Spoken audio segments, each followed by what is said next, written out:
Hello guys, welcome back to my channel. र आज हामी आइसकेको छौँ क्राइस्टचर्च सिटी घुम्नलाई होइन। र आज चाहिँ हामी प्रपर टुरिस्टवाला स्टाइलमा हिँड्दै सिटीको चक्कर हाल्नेवाला छु। सो यो चाहिँ म आइसकेँ एउटा लोकेसनमा।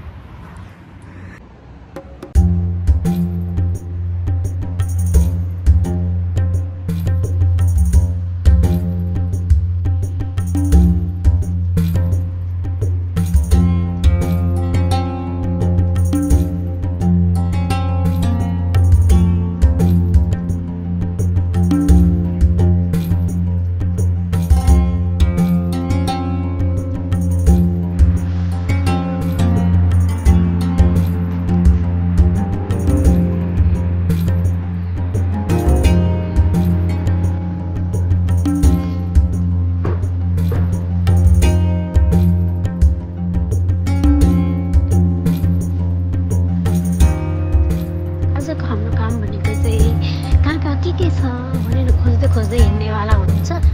So let's go.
साथीहरू घडी पनि भेटिसकेको छ हाम्रो।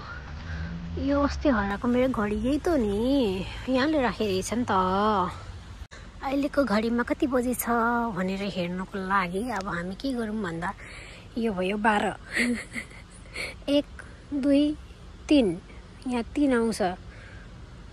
यो त के हो, 3 को नि कटिसक्यो के हो, खोइ कति बजिसकेछ यो घडीमा चाहिँ थाहा छैन। तर अहिलेको टाइममा चाहिँ कति बजे छ भन्दा पक्नुमा हेरेर हाम्रो घडीमा चाहिँ 4 बज्नु लागि नै सक्यो। तर यो घडीमा 4 बज्न आँटेको छैन। र यो किन 4 बजेको छैन यहाँ किन 4 बजेको छैन भन्ने कुरा मलाई जान्न मन लौ न साथीहरू। यो घडी चलेको छ कि छैन भन्ने कुरा पत्ता लगाउन अलिक गाह्रो मलाई लाग्दै चल्दैछ। त्यो अघि यहाँ सिधा थियो, अहिले अलिकति आयो। त्यही भएर म एकछिन यहीँ बसेर आनन्दले यो घडीलाई हेर्दै टाइम ल्याप्समा गर्छु। अनि यो घडी चल्दैछ कि छैन भनेर पत्ता लगाउँछु है त।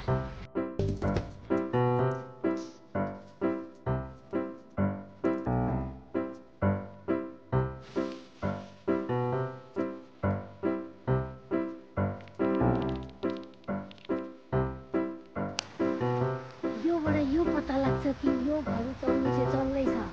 4 बजेको छ जस्तो लाग्छ यो घडीमा। 12 1 2 3 4 बजे जस्तो लाग्छ। तर यो घडीले मिनेट दियो कि सेकेन्ड पो दियो कि भन्ने कुरा मलाई थाहा भएन। सेकेन्ड त अभियसली दिएको छैन होइन, यो ढिलो चल्दैछ। सायद मिनेटको होला। तर यो चल्नु चाहिँ चल्दै रहेछ। मैले यहाँ बसेर टक्क लाएर 15 मिनट बसेर मैले इन्भेस्टिगेट गरिसकेँ, यो घडी चल्छ। ल साथीहरू, मैले कन्फर्म गरिसकेँ यो घडी चल्दो रहेछ।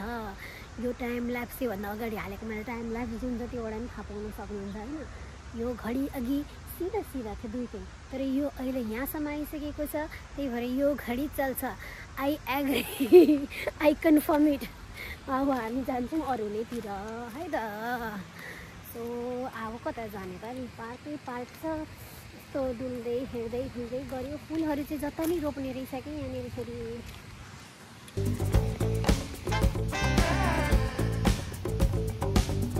ल भेटाइसकेको छु यहाँनिर। उहाँ चाहिँ यहाँ हुनुहुन्छ र हामी एकछिन उहाँलाई हेरेर बस्छौँ अब।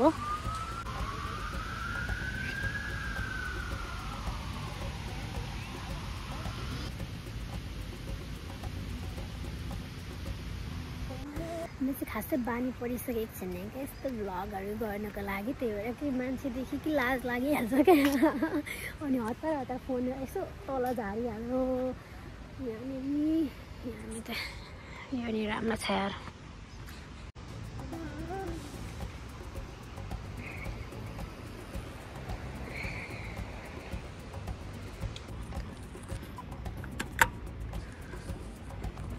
के हो कसैलाई पर्खिनुपर्छ? पर्दैन लु म चल्दिएको है, म त चल्दिएको।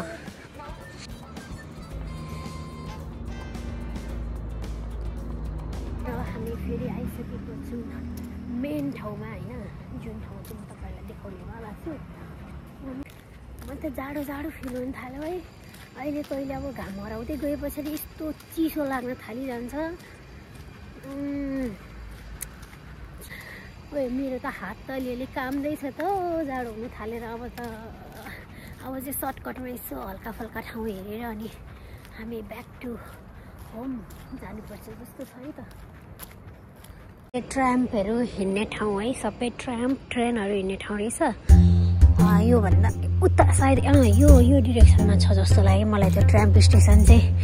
यसो टिकट काट्ने ठाउँ के अब ल है त जाम यो ठाउँ। हामी फेरि पनि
to the building.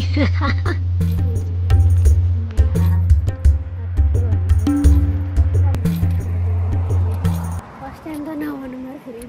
Villa on the platform money. First time to but that no के हो यो त पुरै ढुङ्गाकै घर जस्तो छ त। यो ढुङ्गावाला घर त बहुत ही बढिया छ रे। यो चाहिँ गभर्नमेन्ट बिल्डिङ रहेछ के। म त ढुङ्गाको घर भनेको त गभर्नमेन्ट बिल्डिङ परेछ। डेन्जर खतरा हाता यो बिल्डिङ त। त्यही साथीहरू हामी चाहिँ आइसकेको छौँ यहाँ ट्राम हुने स्टेसनमा होइन। चाहिँ यो यस्तो छ ल। हाम्रो चाहिँ यो ट्रामको पट्री रहेको छ होइन। ट्रामको पट्रीबाट भित्रभित्र जाउँ। यस्तो भित्र पस्छ भन्नुहोस् त इजिली पनि हुन्छ। प्राइस एट्र्याक्सन बुकिङ अफिस ल ठ्याक्कै यहाँ रहेछ है त। मैले देखिसकेँ ल सबै कुरा यहाँ लेखेको रहेछ। ट्राम उडेनडुल्ला पिटिङ बोटानिक। अब हामी गर्ने होइन, हेर्न मात्रै गएको त होइन। तर खोइ आज ट्राम छैन रहेछ। यो सायद त म आएन रहेछ साथीहरू। बहुत ही बढिया ठाउँ छ त यो त।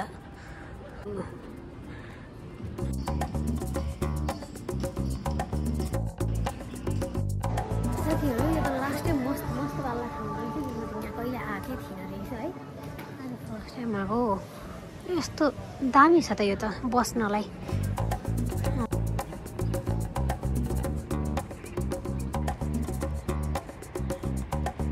है साथीहरू यहाँको जग्गा चाहिँ फर सेल रहेछ होइन। कसैलाई चाहिएको छ भने कन्ट्याक्ट गरिहाल्नु है। अनि चिसो भएर त रातो रातो पनि हुन थालिसक्यो। के भएको यस्तो साह्रो चिसो चाहिँ। अब हामी बाहिर हामी चाहिँ आइसकेको छौँ सुपर मार्केट। कैसे बाचेंगा साथीहरू। 16-17 रुपियाँ पुगेपछि टमाटर कैसे खाएंगा। मैले त मुर्गी लाने सोचिसकेँ। त्यही भएर कुन मुर्गी लगौँ भनेर हेर्दैछु। म उठाउँछु यो वाला मुर्गी। अरू बेला म चिकनको ब्रेस्ट मात्रै लान्थेँ कि आज चाहिँ मैले पुरै लाने नै गरिसकेँ होइन। बस साथीहरू हाम्रो चाहिँ मुर्गी पनि किनिसक्यौँ। अरू बेला त क्या अब यहाँनिर अगाडिबाट कोही गाडी आउँदैछ भने पनि अनि यसरी उताबाट देखिरहेको हुन्छ नि त, यो क्यामेरा उता फर्काएर गइरहेको छु नि त मैले, अनि यस्तो लाज लाग्थ्यो होइन। अब फेरि आज एक दिनमा मलाई कन्फिडेन्ट आइसक्यो क्या, फेरि म भ्लगर बन्छु भनेर। लल त्यही पनि ठिकै छ, म ट्राई गर्दैछु होइन। यसरी नै हो सिक्ने भनेको। अब होइन आजलाई टुरिस्ट बन्नलाई सकिसक्यो साथीहरू, अबको टुरिस्ट भोलि बनौँला है त। Okay, see you next blog. Thank you for watching.